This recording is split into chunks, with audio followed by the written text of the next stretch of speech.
And if you don't agree, you're wrong, bitch. While our beautiful pop music withers and dies, we're given the opportunity to ask, what went wrong? 2021 could be one of the best years ever, with 2020 being comparably strong as well. 2022 turned around and went full speed in the wrong direction until it found itself in the same wreckage as 2016. Putting it lightly, a quality nightmare. And who or what could be to blame for such a drastic failure? Oh yeah, it's Putin's fault. Well, all I can do is consume it all and come up with a conclusion of why it could all be so garbage. Sorry, I just got a Spotify notification. Oh my god, new Kesha album. Fuck pop music, we're saved.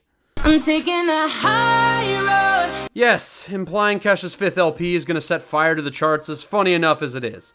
But yearly, the barriers for music consumption have destroyed pop's importance. Take a quick glance at this week's Billboard Hot 100, which is June 10th. And the first time I've looked at this busted excuse for a website this year, it seems that you need to like Morgan Wallen, Taylor Swift, or Lil Durk to even give one fuck. And to truly understand the scale of how little pop music matters, the Billboard 200's a real shock to the system. There are more artists on there that have died more than a decade ago than people who are actually on the chart right now. I've never read something more irrelevant in my entire life. In TikTok's meaningless wake, streaming has been the refuge to entertain. Wanna listen to something? Do it. Freedom of choice, baby. And while the public continues to attempt getting internet famous dancing to middle-of-the-road Rap Man, Country Hulk Hogan, and Taylor Swift, 2 pop stars have actually mattered. Carly Rae Jepsen did it with continuous and repeated bangers, demonstrating the best the genre can be. And a god.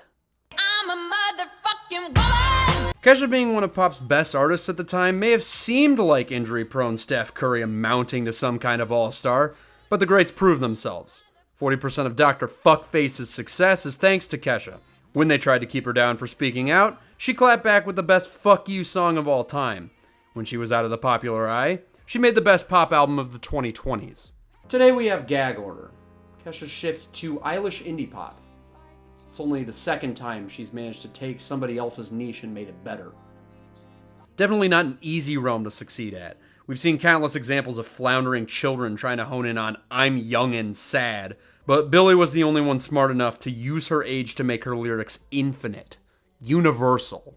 Personally, it's hard watching amateur deep kids when I know how fucking awful I was at that age. I see the same unearned cockiness that they're just gonna regret 2 years later. To tackle the same mood, the only other perspective is actual wisdom, and Kesha's been there. She survived more than we could imagine. Trust me, you'll never know. That's the shorthand explanation of what makes this album tick. This is a detail-free, emotional display of Kesha's journey. She is above popularity, and these songs advance her as an artist. If you want bops, that's what High Road is for. This album is growth. These are bold claims, and I wouldn't expect you to take this praise at face value. Coming to these conclusions came with multiple listens, speculation, and pride in the fact that Kesha is my second most listened to artist on Spotify. Join my discovery path. There's a fine line I've been walking. Fine Line / Eat the Acid dropped to Spotify April 28th. And uh-oh. And trying to balance is exhausting. Billie Eilish vibes come at you quick. It's an easy crutch to use. Sparse, synthesized instrumentation with a bedroom recording feel. Even as a fan, it hit like a compromise. Bangers like Birthday Suit and Kinky are in the rearview mirror. But what kept me engaged was the production work. Phineas has earned the accolades, but built for Billie. Line was the same way for Kesha. Slurring and distorted bass has a perfect uneasiness that complemented her pain. It kept me listening when any lesser performance would have drawn a skip. She found the right production at the right time. Next.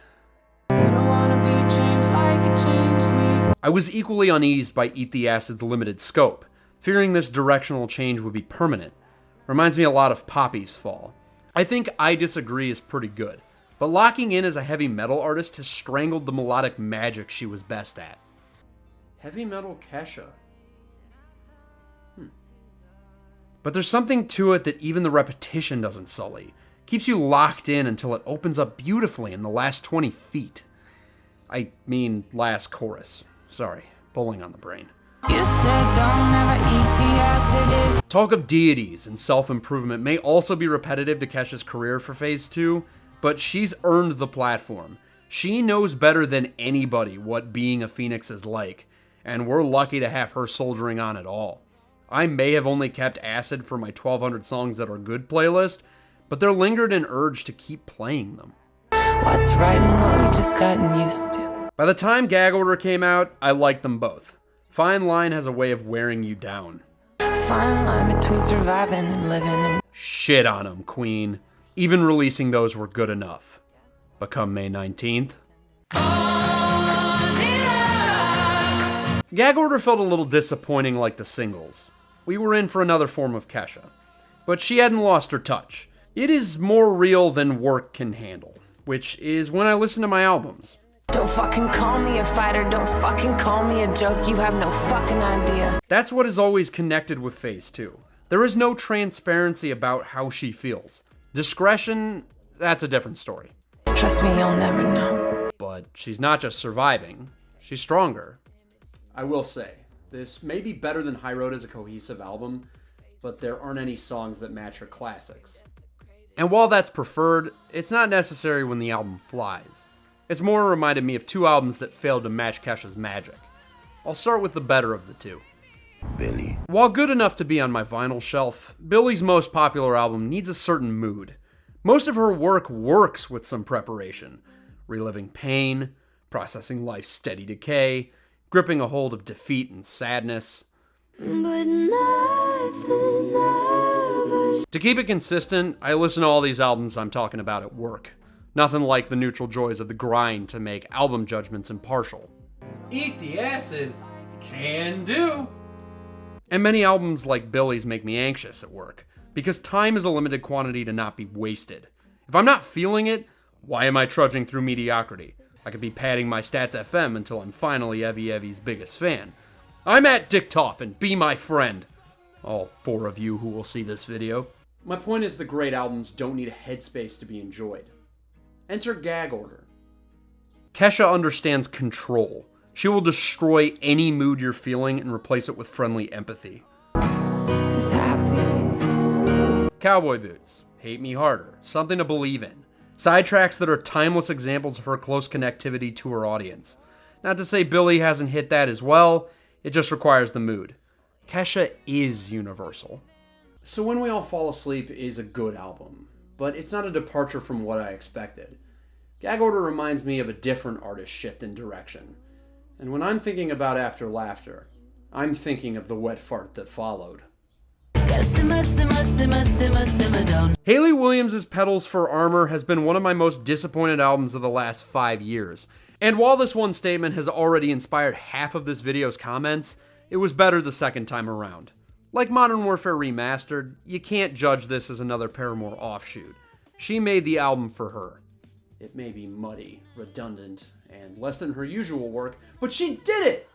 Petals for Armor is experimental for the sake of being experimental. The ideas could work if they were fleshed out and practiced, but it comes off like she was just bored. So why you creeping round here? Hayley is one of the best emo singers. What is any of this? She's not suited for pure revenge.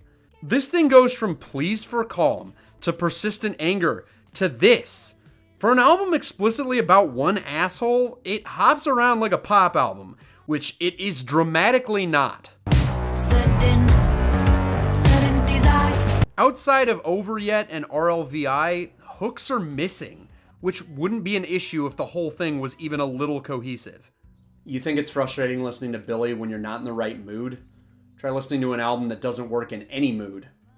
Despite all of my negativity, I don't think it's as bad as the first time. Upgraded it from a 5 out of 10 to a 6. Maybe I'll feel the same way about This Is Why in 3 years. Paramore is dying. The point is, Kesha knocked Petals for Armor on its ass. Luckily the joke's on you. I got nothing left to prove. Maybe it's her experience at running her own show for the last 3 albums. But Gag Order's focus is untouchable. I mean, I thought it was alright. Then I heard it again. An album that started as a mildly disappointing, appropriate evolution of an aging pop star hit as my album of the year. No seconds were wasted. It's meticulously lined up from Only Love's interlude to the drama's catro. As a house cat, as a house cat. Kesha harbinged an emotional, raw past into art. Popularity be damned. Listening to Eat the Acid on repeat on the plane to Reno gave me the spark to revisit it, and it was more than worth it. Hyperbole. Too far gone and I'll never come back. This video was imminent. The two albums I compared it to were heard on Wednesday and Thursday. Gag Order's third listen was going to bury them officially. It was here where I pondered this many plays of Gag Order had to put me pretty high for listeners.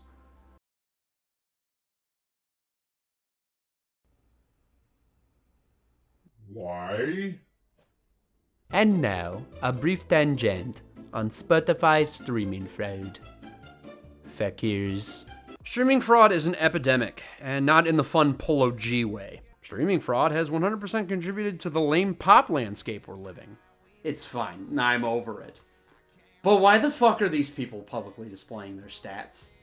If you're new to Stats FM, it's a secondary app to Spotify that shows some statistics at first. The process to help it display your minute-to-minute statistics is a vetting and reviewing gauntlet that forces you to use computers and download random files. And it's one of the most tedious things to have to do in our way more automated lives. And yet, to look like saviors for their favorite artists, these people turn on Spotify, put Gag Order on repeat, and let it go for days, weeks. And Josh feels some fake bullshit pride for what he's done. Picture and everything. As of writing this, Josh has 8,634 minutes into Gag Order alone. Album hit May 19th. Today is June 17th. That means in 29 days, he's averaged 7.63 listens. I have one artist total more than his time with Kesha's less than a month old album. It's already more than a fourth of this motherfucker's total Kesha time. Hey, it's money in Kesha's pocket. She earned it. I just hope he knows the illegitimacy of his rankings. Hope it's your favorite album of all time, bitch. With my ranking a joke, I looked forward to enjoying my third time, and it certainly reeled back the best of the year praise.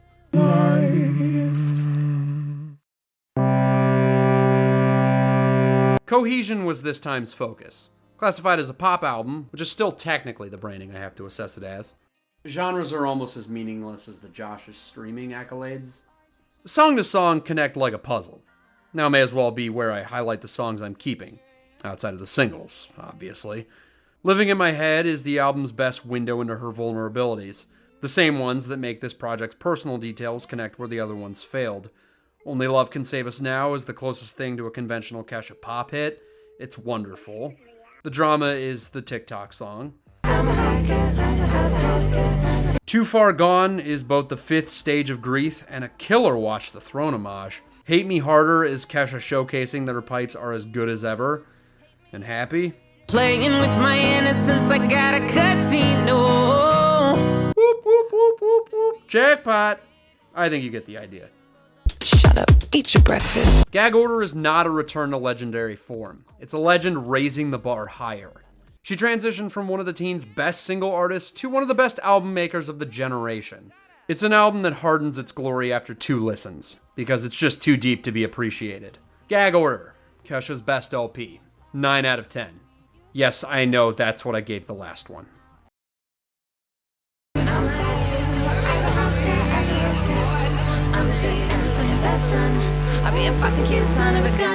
Ball is in your court, Dua.